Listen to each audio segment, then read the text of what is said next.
नमस्कार सभी को। आज की क्लास में हम लोग नाभिक की खोज, न्यूक्लियस की डिस्कवरी पर चर्चा करेंगे। देखा जाए, जिस एक्सपेरिमेंट के आधार पर न्यूक्लियस को डिस्कवर किया गया था, उस एक्सपेरिमेंट को हम किस नाम से जानते हैं? और ये इंपॉर्टेंट पॉइंट है, पूछा जाता है जिस एक्सपेरिमेंट के आधार पर अल्फा पार्टिकल को खोजा गया उसे हम जिस एक्सपेरिमेंट के आधार पर न्यूक्लियस को खोजा गया उसे हम alpha particle scattering experiment, alpha कण प्रकीर्णन प्रयोग के नाम से जानते हैं।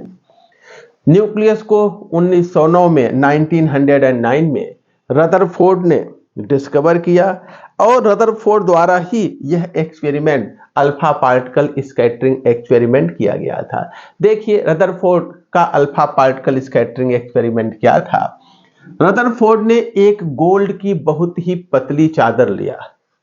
इन्होंने एक गोल्ड का फॉइल लिया, पतली चादर लिया, और चादर कितना था? 10⁻⁴ mm थिकनेस की थी, बहुत ही पतली, 10⁻⁴ मिलीमीटर पतली गोल्ड की चादर लिया। गोल्ड की चादर ही क्यों ली गई? किसी अन्य मेटल का, सस्ती मेटल की चादर ली जा सकती थी। गोल्ड की मैलेबिलिटी सबसे अधिक है, अर्थात गोल्ड से पतली चादर किसी अन्य धातु की बना पाना संभव नहीं है। इसलिए रदरफोर्ड ने गोल्ड की शीट लिया और उस पर उन्होंने हाई स्पीड अल्फा पार्टिकल की बरसात की। उन्होंने गोल्ड की पतली चादर लिया और उच्च वेग के अल्फा कणों की बरसात की। हाई वेलोसिटी का मतलब अल्फा पार्टिकल्स की एनर्जी कम से कम 7.7 MeV। इस एनर्जी के अल्फा पार्टिकल्स से उन्होंने बरसात किया और क्या देखा उन्होंने, इस पर हम आते हैं। देखिए, उनका एक्सपेरिमेंट जो था वो किस प्रकार से अरेंज किया गया था। उन्होंने एक पतली गोल्ड की शीट लिया, गोल्ड की पतली शीट, ये गोल्ड की पतली चादर, ये 10⁻⁴ मिलीमीटर थिकनेस की थी, और उसके चारों तरफ उन्होंने एक स्क्रीन लगा दिया, एक पर्दा लगा दिया, और इस पर्दे के अंदर एक जिंक सल्फाइड की परत लगी थी। जिंक सल्फाइड फ्लोरोसेंट सब्सटेंस होता है। कैसा पदार्थ है? प्रदीप्तशील पदार्थ है, फ्लोरोसेंट सब्सटेंस है। फ्लोरोसेंट पदार्थ क्या होते हैं? जब इन पर अल्फा पार्टिकल गिरते हैं, ये अल्फा पार्टिकल यदि फ्लोरोसेंट स्क्रीन पर गिरे तो ये स्क्रीन ग्लो करने लगता है, चमक उठता है, और इसी ग्लो के आधार पर हम ये जान पाते हैं कि यहां पर अल्फा पार्टिकल गिर रहे हैं। इसकी इंटेंसिटी ग्लो की जितनी ज्यादा होगी, यहां पर गिरने वाले अल्फा पार्टिकल्स का नंबर उतना ही ज्यादा होगा। तो ध्यान दें, एक इन्होंने गोल्ड की पतली चादर लिया, उसके चारों तरफ फ्लोरोसेंट स्क्रीन यानी जिंक सल्फाइड की कोट लगी हुई एक स्क्रीन, एक पर्दा लगा दिया, और फिर हाई स्पीड के अल्फा पार्टिकल्स, जिन अल्फा पार्टिकल्स की एनर्जी कम से कम 7.7 MeV हो, इतनी एनर्जी के अल्फा पार्टिकल्स की बरसात इन्होंने इस गोल्ड की चादर पर किया। और गोल्ड की चादर पर बरसात करके अल्फा पार्टिकल्स की उन्होंने क्या देखा? जो फ्लोरोसेंट स्क्रीन पर ग्लो आ रहा था उसको उन्होंने नोटिस किया, उसका उन्होंने संज्ञान लिया, उसको देखा। क्या देखा? देखिए, बहुत यहां पर अल्फा पार्टिकल जिस दिशा में चल रहे थे उसी दिशा में ठीक गोल्ड की शीट के पीछे बहुत तगड़ा ग्लो दिख रहा था, यानी सबसे ज्यादा इंटेंसिटी का ग्लो दिख रहा था। तो उन्होंने यह निष्कर्ष निकाला कि ज्यादातर अल्फा पार्टिकल अपने रास्ते पर सीधे चले जा रहे हैं, इसलिए ठीक पीछे सबसे अधिक ग्लो दिख रहा है। ठीक है ना? ज्यादातर अल्फा पार्टिकल अपने रास्ते पर बगैर किसी डिफ्लेक्शन के पास हो रहे थे, गुजर जा रहे थे। ये तो साइंटिलेशन इन्होंने देखा, ये इनका ऑब्जर्वेशन था साइंटिलेशन के आधार पर। लेकिन क्या कंक्लूजन था? इन्होंने निष्कर्ष क्या निकाला इस अवलोकन के आधार पर? इस अवलोकन के आधार पर इन्होंने यह निष्कर्ष निकाला कि शायद परमाणु के अंदर जो है ढेर सारा खाली जगह है और इसी वजह से ये अल्फा पार्टिकल सीधे, जैसे यहां खाली जगह है, अल्फा पार्टिकल सीधे इस तरफ से उस तरफ चले जा रहे हैं। ठीक है ना। इनका जो पहला ऑब्जर्वेशन था कि ज्यादातर अल्फा पार्टिकल अपने रास्ते पर सीधे चले जा रहे हैं। इस ग्लो के आधार पर इन्होंने ऐसा निष्कर्ष ऐसा बताया और इस अवलोकन के आधार पर क्या निष्कर्ष निकाला कि शायद परमाणु के अंदर ढेर सारी रिक्त जगह है, खाली जगह है, जिसके कारण अल्फा पार्टिकल सीधे इधर से उधर निकल जा रहे हैं। दूसरा इन्होंने देखा कि कुछ अल्फा पार्टिकल अपने पथ से हल्का सा मुड़ जा रहे थे, अपने रास्ते से हल्का सा मुड़ रहे थे। जैसे ये अल्फा पार्टिकल चला, यहां आया और ये इधर मुड़ गया, ये अल्फा पार्टिकल इधर से इधर मुड़ गया। ठीक है, अल्फा पार्टिकल जो है, जैसे इधर से कोई अल्फा पार्टिकल आया इधर मुड़ गया, इधर से कोई अल्फा पार्टिकल आया इधर मुड़ गया।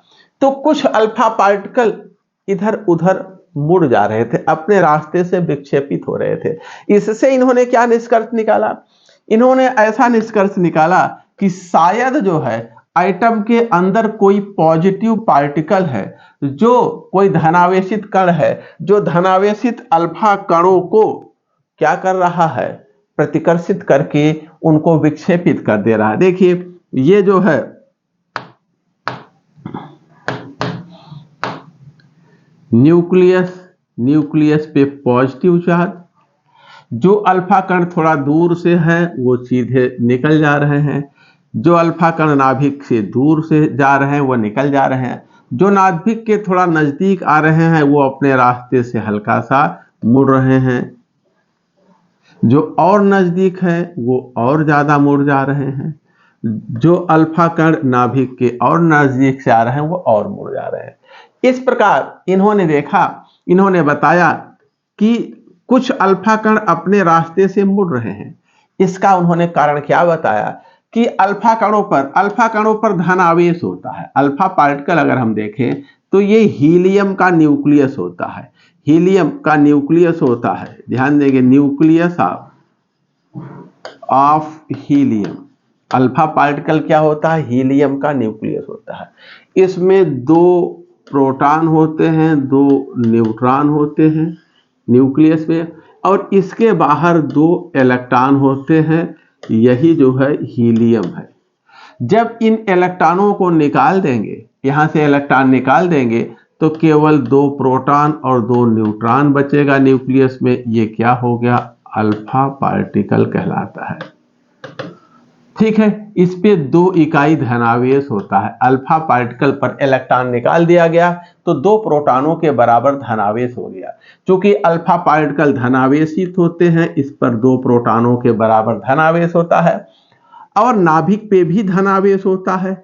जब ये नाभिक के नजदीक से अल्फा पार्टिकल गुजरते हैं तो दोनों पे समान चार्ज के कारण ये नाभिक से दूर चला जाता है, और ये विक्षेपण का कारण इन्होंने बताया। अगला इन्होंने देखा कि बहुत कम अल्फा पार्टिकल, कितने? जब लगभग 20,000 अल्फा पार्टिकल को गोल्ड की शीट पर गिराया गया तो 20,000 अल्फा पार्टिकल में से एक, कम से कम एक जो है, ये किस प्रकार से विक्षेपित हो रहा था? यह जो है 90 डिग्री से अधिक के कोण पर विक्षेपित हो रहा था। ठीक है, इसका विक्षेपण जो है 90 डिग्री से अधिक के एंगल पर हो रहा था।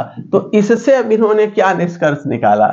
इन्होंने यह निष्कर्ष निकाला कि शायद जो है जो नाभिक है, एटम के अंदर नाभिक है, न्यूक्लियस है, वो बहुत ही छोटा है, सघन है, डेंस है और हैवी है, वेट भारी है, जिसके कारण जब धनावेशित अल्फा कण इस पे सीधे टकराता है तो पीछे की तरफ मुड़ता है, और इसका यानी 90 डिग्री से अधिक एंगल पर, ऐसे सीधे न जाके बल्कि इधर मुड़ गया तो एंगल जो है 90 डिग्री से ज्यादा, 90 से ज्यादा एंगल पर ये मुड़ रहा है।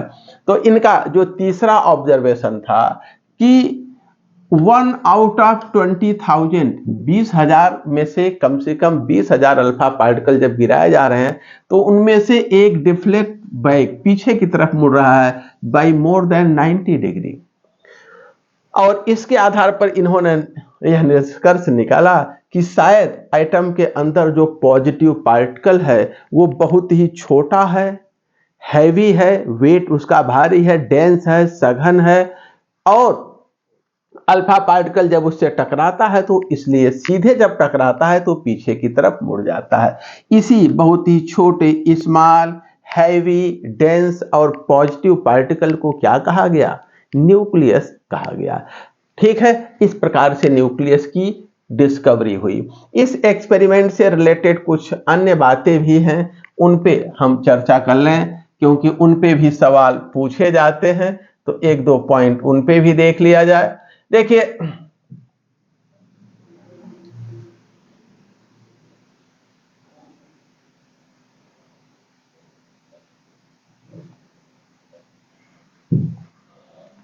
यहां पर जो है कुछ पॉइंट न्यूक्लियस की डिस्कवरी से रिलेटेड ऐसे हैं और हैं जिन पर हम चर्चा कर लें। पहला, जैसे जो अल्फा पार्टिकल स्कैटर हो रहे हैं, number of alpha particles scattered, scatter होने वाले अल्फा पार्टिकल्स की संख्या देखा जाए तो उनकी काइनेटिक एनर्जी के स्क्वायर के इनवर्सली प्रोपोर्शनल है। काइनेटिक 1 अपान काइनेटिक एनर्जी का स्क्वायर। स्कैटर होने वाले अल्फा पार्टिकल्स की संख्या जो है अल्फा पार्टिकल्स की काइनेटिक एनर्जी के स्क्वायर के इनवर्सली प्रोपोर्शनल है। ठीक है, अल्फा पार्टिकल की काइनेटिक एनर्जी जितनी ज्यादा होगी, स्कैटर होने वाले अल्फा पार्टिकल उतने कम होंगे, सीधे जाने वाले पार्टिकल की संख्या ज्यादा होगी। दूसरा क्या है? Thickness of target. जो गोल्ड की शीट है जिस पर अल्फा पार्टिकल से बमबारी की जा रही है, उनकी थिकनेस जितना ज्यादा होगी, स्कैटर होने वाले अल्फा पार्टिकल का नंबर उतना ज्यादा होगा, क्योंकि टारगेट शीट की थिकनेस के डायरेक्टली प्रोपोर्शनल है स्कैटर होने वाले अल्फा पार्टिकल की संख्या। अगला जो है atomic number of target nucleus का स्क्वायर। जो टारगेट न्यूक्लियस है यानी जो गोल्ड की शीट है उसका एटॉमिक नंबर जितना ज्यादा होगा उतना ज्यादा जो है एटॉमिक नंबर जितना ज्यादा होगा स्कैटर होने वाले,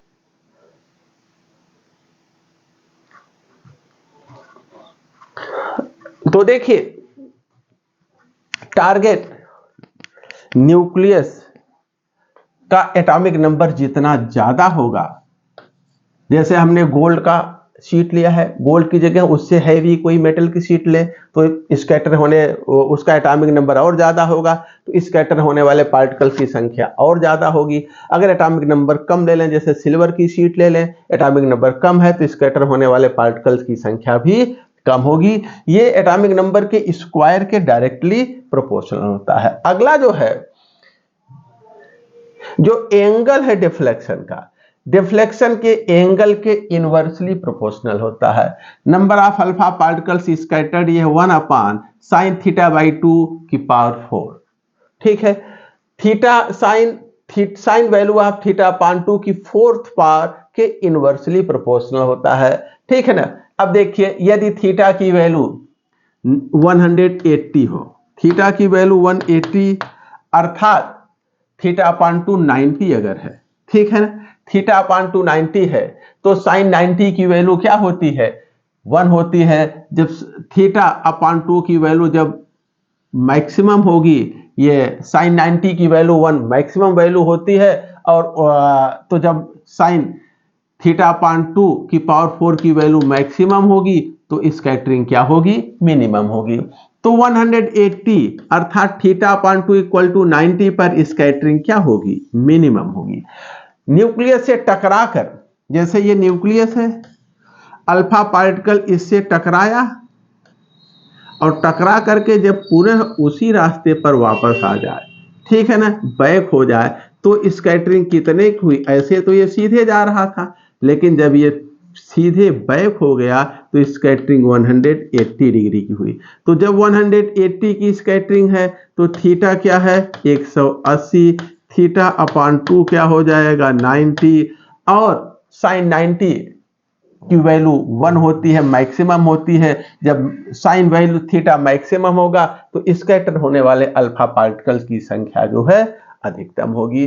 कुछ और एक्सपेरिमेंट से रिलेटेड कुछ और पॉइंट्स हैं जिन पे क्वेश्चन बनते हैं, इनको भी देख लेते हैं। The scattering of alpha particle involve, देखिए अल्फा पार्टिकल न्यूक्लियस से कोलाइड करते हैं, यानी न्यूक्लियस के नजदीक जाते हैं और फिर वहां से फिर वो बैक होते हैं। तो अल्फा पार्टिकल और न्यूक्लियस के बीच की जो कोलिजन है, ठीक है, the scattering of alpha particle involve, जो कोलिजन है अल्फा पार्टिकल के टारगेट न्यूक्लियस से और उस कोलिजन के बाद उसकी स्कैटरिंग है, तो जो कोलिजन है वो परफेक्टली इलास्टिक है, अर्थात किसी भी प्रकार से एनर्जी या मोमेंटम का लॉस नहीं होता। तो scattering of alpha particle, scattering of alpha particles involve perfectly elastic collision. Alpha particle की गोल्ड के न्यूक्लियस से जो कोलिजन है, जिसके परिणाम स्वरूप अल्फा पार्टिकल स्कैटर होते हैं, वह कोलिजन परफेक्टली इलास्टिक है। परफेक्टली इलास्टिक कोलिजन का मतलब कि उस कोलिजन में किसी भी प्रकार की एनर्जी या मोमेंटम का, संवेग और ऊर्जा का क्षति, लॉस नहीं है। और ये ओबे करते हैं, पालन करते हैं law of conservation of angular momentum या मोमेंटम। यहां पर कोणीय संवेग संरक्षण का नियम पूर्णतया अनुपालित हो रहा है, उसका कंप्लीट जो है यहां पर जो है अनुपालन होता है। नेक्स्ट, जो क्लोजेस्ट डिस्टेंस है, जैसे अल्फा पार्टिकल आपने प्रोजेक्टाइल से अल्फा पार्टिकल जो है जब आपने बम्बार्ड किया अल्फा पार्टिकल से न्यूक्लियस को, तो उसके कितने दूर नजदीक तक वो जा करके फिर वापस होता है। जो क्लोजेस्ट अप्रोच है अल्फा पार्टिकल की न्यूक्लियस से, जैसे ये न्यूक्लियस है और अल्फा पार्टिकल, ये अल्फा पार्टिकल इसके कितने नजदीक जा करके फिर वापस होगा, ठीक है। क्लोजेस्ट अप्रोच अल्फा न्यूक्लियस से अल्फा पार्टिकल के बीच की दूरी क्या होगी जहां से वो रिटर्न होता है। तो ध्यान देंगे, यदि अल्फा पार्टिकल की एनर्जी 7.7 MeV है, तो जितनी दूर तक ये पहुंचता है, जो क्लोजेस्ट सबसे नजदीक की दूरी होती है, ये 10⁻14 mm के बराबर होती है, सॉरी मीटर के बराबर होती है। तो 10⁻14 मीटर ये क्लोजेस्ट डिस्टेंस है अल्फा पार्टिकल की न्यूक्लियस से, जहां से ये वापस आता है, यदि अल्फा पार्टिकल की एनर्जी 7.7 MeV के बराबर है तो, ठीक है ना। तो distance of closest approach of alpha particle is 10⁻14 metre. इतनी दूर तक अल्फा पार्टिकल न्यूक्लियस के इतने नजदीक तक जाता है, ठीक है। अगला देखा जाएगा, जब अल्फा पार्टिकल न्यूक्लियस से सबसे नजदीक दूरी पर होता है, जो क्लोजेस्ट अप्रोच होता है अल्फा पार्टिकल का न्यूक्लियस से, यानी ये जो पॉइंट है, जब यहां पर न्यूक्लियस अल्फा पार्टिकल होता है, तो उस समय अल्फा पार्टिकल की सारी kinetic energy electrostatic potential energy में कन्वर्ट हो जाता है।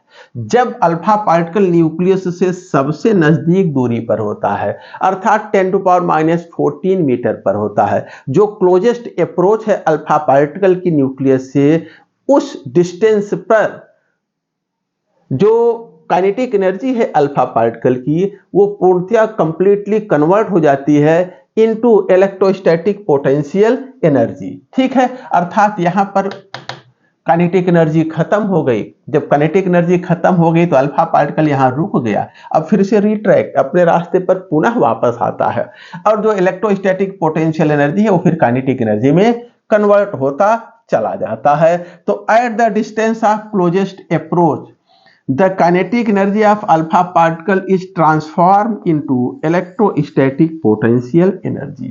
अल्फा पार्टिकल की जो काइनेटिक एनर्जी है वह इलेक्ट्रोस्टैटिक पोटेंशियल एनर्जी में ट्रांसफॉर्म हो जाता है। कब? जब वो क्लोजेस्ट होता है टू द न्यूक्लियस। नेक्स्ट, इस एक्सपेरिमेंट से जुड़ा अगला जो इंपॉर्टेंट पॉइंट है उसको देखा जाए। हमने बताया कि अल्फा पार्टिकल जब टारगेट न्यूक्लियस के नजदीक पहुंचता है, क्लोजेस्ट पहुंचता है, अर्थात 10⁻⁻15 मीटर की दूरी पर जब उससे रह जाता है, उस समय उसकी kinetic energy electrostatic potential energy में कन्वर्ट हो जाती है, अर्थात उसकी काइनेटिक एनर्जी जीरो होगी। और काइनेटिक एनर्जी जीरो होने का कारण क्या होगा, उसकी वेलोसिटी शून्य हो जाती है, उसकी स्पीड जीरो हो जाती है, अर्थात वो रुक जाता है और फिर वापस चलना शुरू कर देता है। तो वही पॉइंट है, the particle moving towards nucleus will stop moving and start retracting its path। तो जैसे ये क्लोजेस्ट अप्रोच पर होता है, फिर वहां से जो है वह उसकी काइनेटिक एनर्जी जीरो हो जाती है और फिर ये बैक होने लगता है। ये एक्सपेरिमेंट से जुड़ी अगली महत्वपूर्ण इंफॉर्मेशन थी।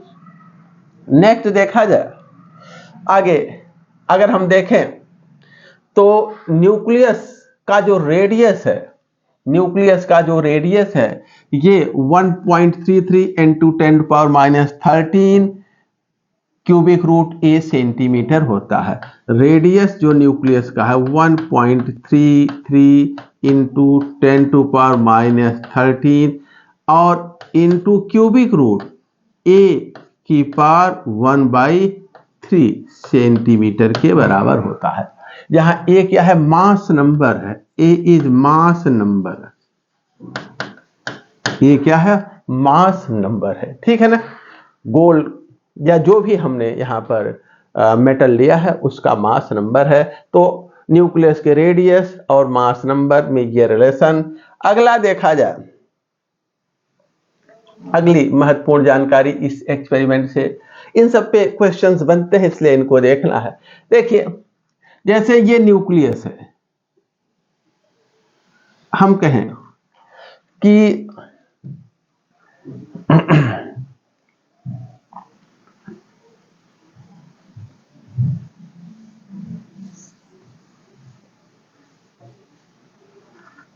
देखिए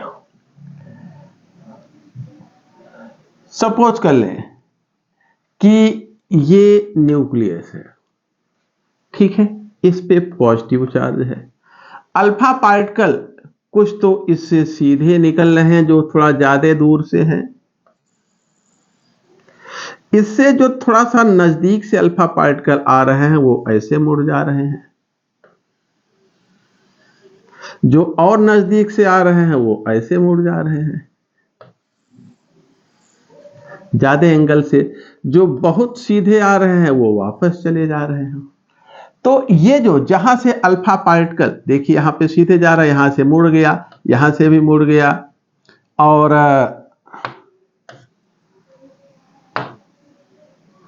यहां से ये मुड़ गया पीछे, और यहां से आने वाला अल्फा पार्टिकल ऐसे मुड़ गया।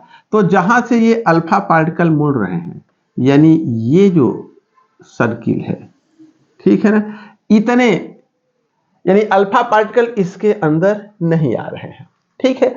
और न्यूक्लियस से हो करके इसका जो डायमीटर है बी से डिनोट करते हैं, इसको हम इंपैक्ट डायमीटर कहते हैं, इंपैक्ट डायमीटर, ठीक है। ये जो है न्यूक्लियस का इंपैक्ट डायमीटर है। और जितने एंगल से ये मुड़ रहे हैं, जैसे पहले ये सीधे न जाके इतने एंगल से मुड़ा तो थीटा, दूसरे केस में न जाके और इतने से तो थीटा। तो यहाँ पर थीटा की वैल्यू छोटी है, इसमें थीटा की वैल्यू बड़ी है। यहाँ पे थीटा की वैल्यू लगभग 180 डिग्री है, जो सीधे जा रहे हैं वहां थीटा की वैल्यू 0 है। तो जैसे अगर पार्टिकल सीधे निकल गया तो थीटा इक्वल टू 0 है। अगर किसी एंगल पर सीधे न जाके किसी एंगल पर मुड़ गया तो इतना ये थीटा है। अगर और ज्यादा मुड़ गया ऐसे तो थीटा यहां से यहां तक है। अगर ये पीछे की तरफ मुड़ आया तो थीटा की वैल्यू लगभग 180 डिग्री है। तो ये जो है इंपैक्ट डायमीटर और जो एंगल ऑफ डिफ्लेक्शन थीटा है उनके बीच क्या रिलेशन है, देखिए cot theta upon 2 equal to mass of alpha particle into velocity of alpha particle का स्क्वायर अपॉन टारगेट न्यूक्लियस का चार्ज इंटू टारगेट न्यूक्लियस में number of protons into number of protons into charge on proton into alpha particle पर जो charge है Q। तो ये जो है और इंटू बी क्या है, इंपैक्ट डायमीटर। ये जो डायमीटर है इसको हम इंपैक्ट डायमीटर के नाम से जानते हैं, ठीक है ना। तो कॉट थीटा, ये जितने एंगल से ये डिफ्लेक्ट हो रहा है, जो एंगल है डिफ्लेक्शन का थीटा, कॉट थीटा अपॉन 2 उसका हाफ की कॉट वैल्यू, ये किसके बराबर है, mass alpha into velocity of alpha, alpha particle का मास इंटू अल्फा पार्टिकल की वेलोसिटी का स्क्वायर अपॉन न्यूक्लियस पर charge ZE into charge alpha particle का इंटू बी का मतलब इंपैक्ट डायमीटर। अब देखिए यहां पर इंपैक्ट डायमीटर, इसको जितना छोटा करते जाएंगे इंपैक्ट डायमीटर जितना छोटा होता जाएगा, इंपैक्ट डायमीटर जितना छोटा होता जाएगा, जो थीटा है डिफ्लेक्शन का एंगल वो क्या होता जाएगा, उतना ही बड़ा होता जाएगा, ठीक है ना। तो ये या हम कहें इसको जितना बड़ा करते जाएंगे ये उतना ही छोटा होता जाएगा।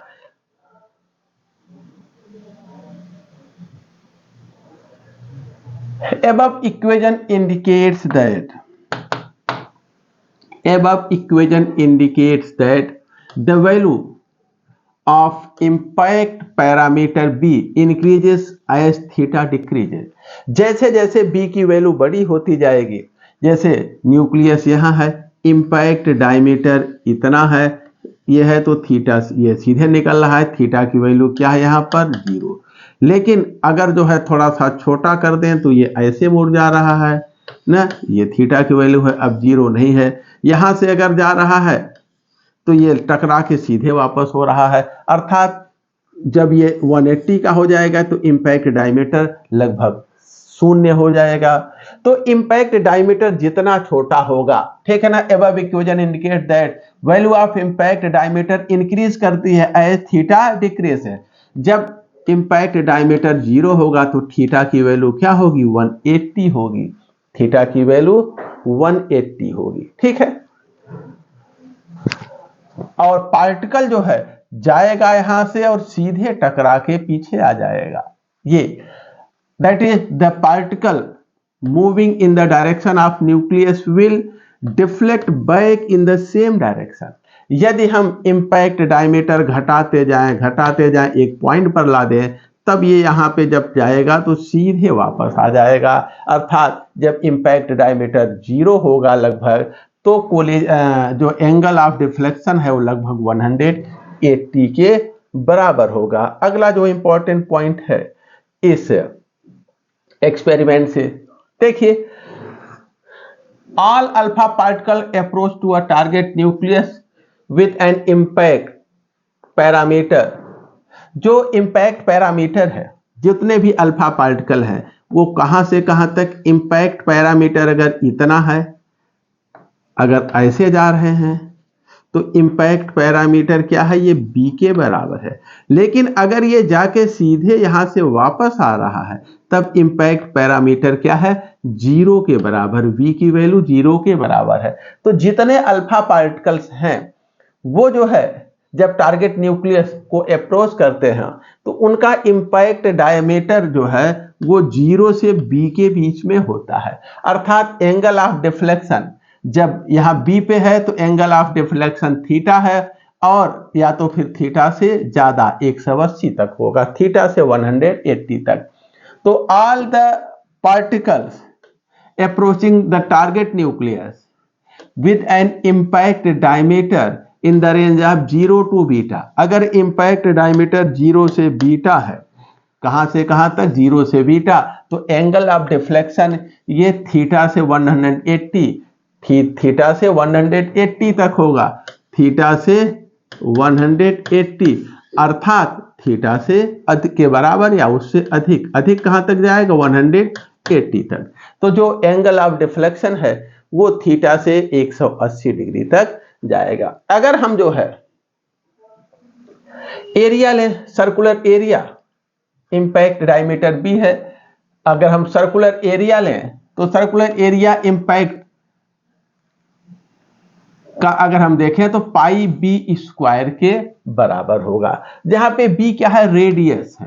ठीक है, अब यहां पर ध्यान देंगे, एक डाउट भी हो सकता है, हमने इतने को इम्पैक्ट डायमीटर लिया था, ये बी ले लिया था, तो रेडियस है जो है वो इतना ही होगा ना, इसको आप बी अपान 2 ले सकते हैं, बी अपान 2, ठीक है ना, या कोई और सिंबल यूज कर सकते हैं, बी ही यूज कर लिया गया है। जो सर्कुलर एरिया होगा पाई आर स्क्वायर या पाई बी स्क्वायर के बराबर है। बी क्या है इस केस में, रेडियस है, impact area of cross section का जो इंटरेक्शन है, अल्फा पार्टिकल का न्यूक्लियस से इंटरेक्शन जो है, जो ये सर्किल है जिसके जहां से अल्फा पार्टिकल इधर उधर स्कैटर हो जाते हैं न्यूक्लियस से इतनी दूर से, इसका जो अगर डायमीटर बी ले लें और रेडियस आर ले लें, तो जो इंपैक्ट जो वॉल्यूम है, सर्किल है इंपैक्ट का, उसका जो एरिया होगा, सर्कुलर एरिया, वो क्या हो जाएगा, पाई आर स्क्वायर के हो जाएगा। ये क्रॉस सेक्शन है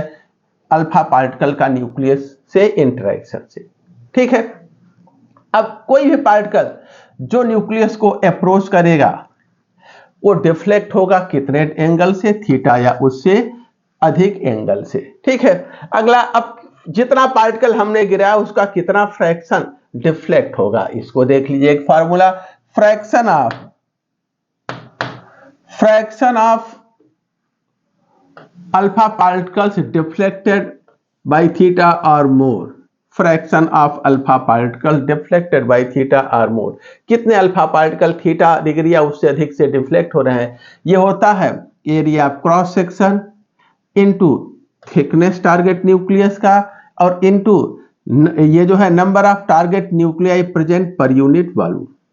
के एरिया ऑफ क्रॉस सेक्शन है, इंपैक्ट डायमीटर के अनुसार हम एरिया ऑफ क्रॉस सेक्शन निकालिए, और ये जो है number of particles per unit volume, number of nucleus per unit volume of target, और ये थिकनेस ऑफ टारगेट, इन सब के प्रोडक्ट के बराबर होता है fraction of alpha particle which scatter by an angle theta और मोर देन थीटा। ठीक है, अब नेक्स्ट देखते हैं अगला, अगर जो है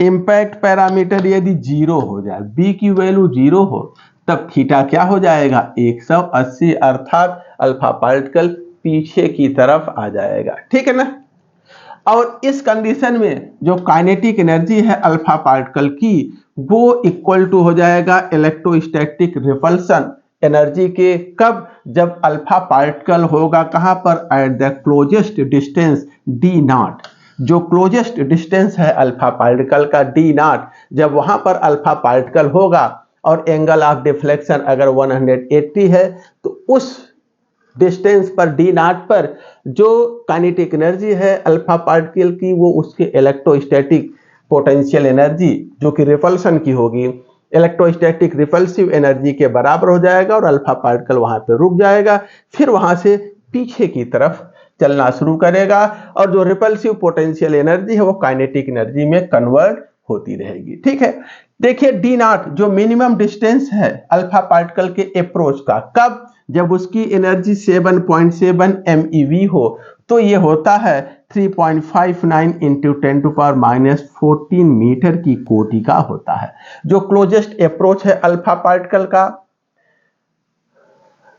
किस 7.7 MeV एनर्जी की, वो है 3.59 इंटू 10⁻14 मीटर की। ये न्यूनतम दूरी होती है अल्फा पार्टिकल की न्यूक्लियस से। अब देखते हैं density alpha particle, density nucleus की डेंसिटी कैसे निकालेंगे, न्यूक्लियस का मास अपॉन न्यूक्लियस का वॉल्यूम, मास को वॉल्यूम से डिवाइड कर दें तो हमें डेंसिटी मिल जाएगी। अब देखिए किसी भी एटम का जो मास होता है वो लगभग उसके न्यूक्लियस का ही मास होता है। क्यों? क्योंकि इलेक्ट्रॉन का मास नेग्लिजिबल होता है।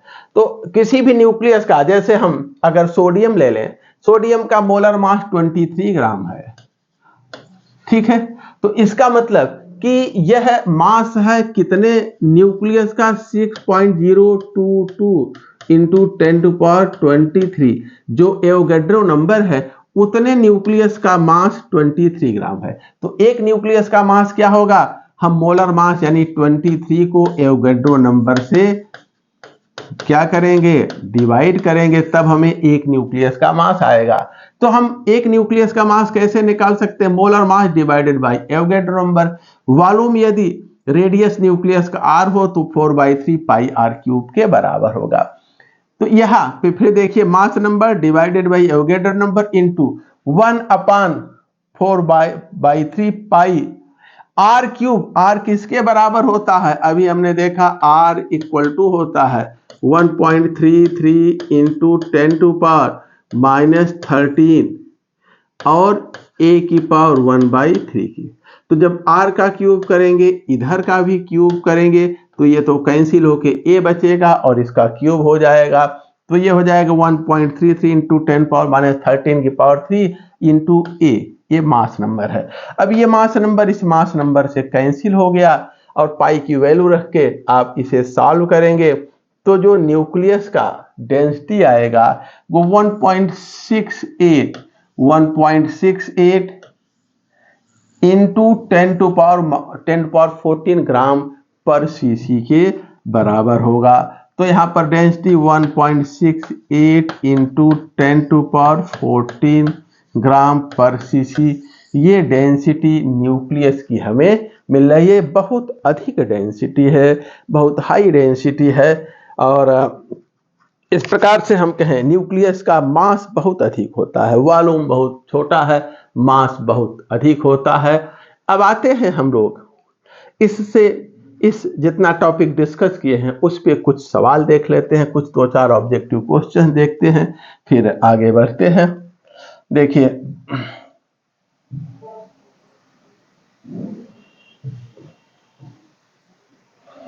पहला क्वेश्चन देखिए Rutherford experiment is related to the, Rutherford का जो एक्सपेरिमेंट है, रदरफोर्ड का एक्सपेरिमेंट कौन सा था, अल्फा पार्टिकल स्कैटरिंग एक्सपेरिमेंट, ठीक ना। रदरफोर्ड का अल्फा कण प्रकीर्णन प्रयोग ये किससे रिलेटेड है, साइज ऑफ न्यूक्लियस ना, साइज ऑफ एटम ना, साइज ऑफ इलेक्ट्रॉन ना, discovery of nucleus. Alpha particle scattering experiment जो है नाभिक की खोज से संबंधित है, न्यूक्लियस की डिस्कवरी से संबंधित है।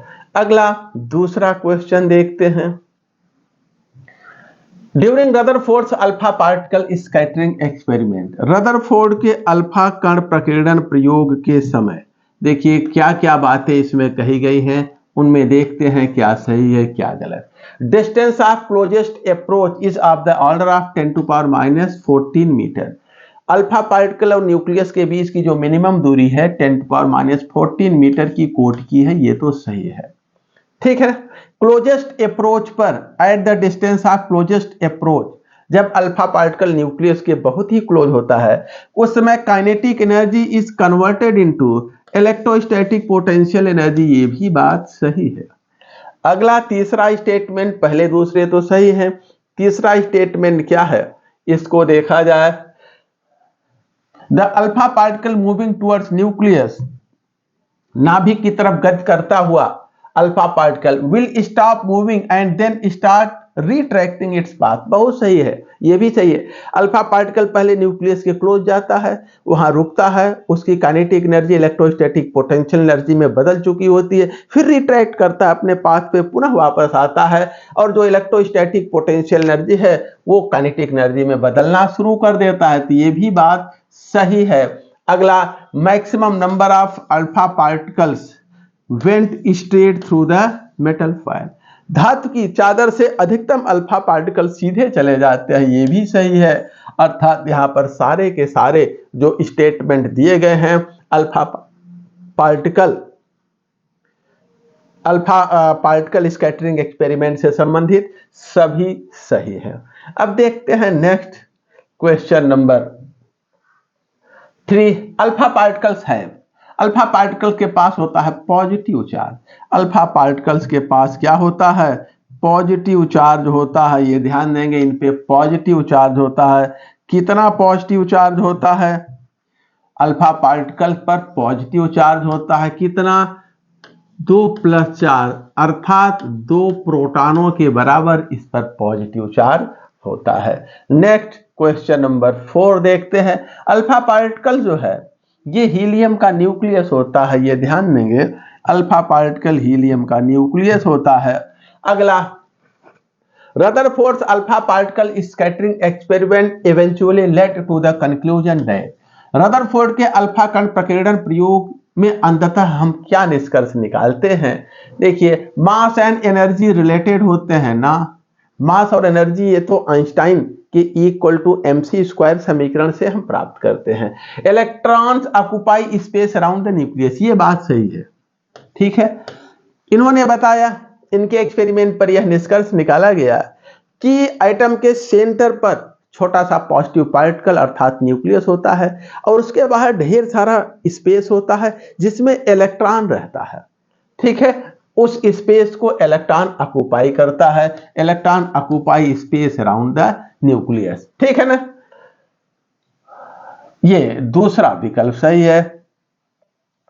क्वेश्चन नंबर 3 देखते हैं, 5। इसमें देखिए, when alpha particle are sent through a thin foil, जब अल्फा पार्टिकल को पतली चादर से गुजारा जाता है, ठीक है, most of them go straight, उनमें से ज्यादातर सीधे निकल जाते हैं। इससे क्यों कारण पूछा गया? क्योंकि alpha particles are much lighter than electron. Alpha particle electron से बहुत हल्के होते हैं, ऐसा नहीं है। Most part of the atom is empty, परमाणु के अंदर का अधिकतम भाग एम्प्टी होता है। नाभिक के बाहर का जो विशाल स्पेस होता है जिसमें इलेक्ट्रॉन रहते हैं, तो इलेक्ट्रॉन उसको घेरे तो रहते हैं लेकिन हर जगह भरे नहीं रहते, ज्यादातर हिस्सा उसमें से क्या होता है? खाली रहता है। जैसे हम किसी कमरे में हैं तो कमरा तो हम पूरा घेर रखे हैं लेकिन हम कमरे के हर कोने कोने नहीं है, किसी एक जगह है, बाकी हिस्सा कमरे का क्या है? खाली है। उसी तरह से जो स्पेस है नाभिक के बाहर का, वो उसमें इलेक्ट्रॉन तो भरे रहते हैं लेकिन उसका अधिकतम हिस्सा खाली रहता है।